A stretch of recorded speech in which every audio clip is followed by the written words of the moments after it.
전국적으로 코로나 확진자 발생이 다시 110여 명대로 늘어난 가운데 천안에서 사우나발 집단 감염이 계속 늘고 있습니다. 해외 입국자도 코로나19 확진 판정을 받으면서 천안 지역의 누적 확진자 수만 258명으로 늘었습니다. 보건당국은 사우나, 목욕탕, 술집 등 고위험 시설에서 확진자가 발생하면 2주간 폐쇄하는 등 강력 조치하기로 했습니다. 류재일 기자입니다. 밤사이 충남 지역에선 아산시에 거주하는 50대 남성이 코로나19 확진 판정을 받았습니다.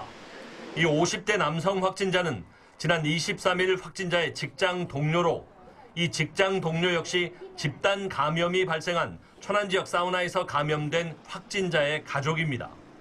이른바 N차 감염으로 천안 지역 사우나 관련 감염 확산이 계속되고 있음을 보여주고 있고 사우나 관련 확진자는 22명으로 늘었습니다.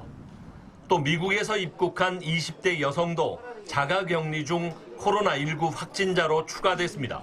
거의 검사가 완료가 된 것으로 보입니다. 다만 그 3차까지 이어졌기 때문에 3차 어제 발생한 확진자의 직장에 대해서는 추가적으로 지금 역학조사를 진행을 하고 있습니다.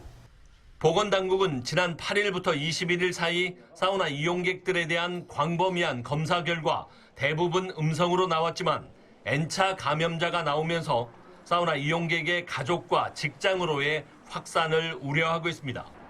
이번 주 후반까지 N차 감염 등 추가 확산 여부가 결정되는 중대 고비가 될 전망입니다.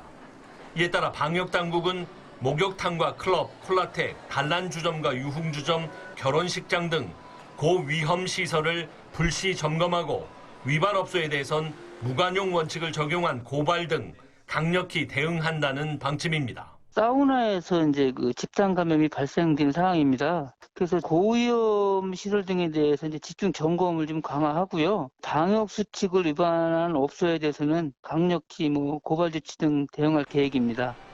특히 확진자 발생 업소는 2주간 폐쇄 조치하고 동일 업소에서 2곳 이상 확진자가 발생할 경우 업종 전체에 대한 집합 금지 명령 등도 내릴 계획입니다. 이 가운데 충남대병원에서 코로나19 확진 이후 치료를 받던 천안 거주 80대 여성이 폐렴 증세 악화로 숨지면서 대전 지역 코로나19 사망자는 5명으로 늘었습니다. TJB 유재일입니다.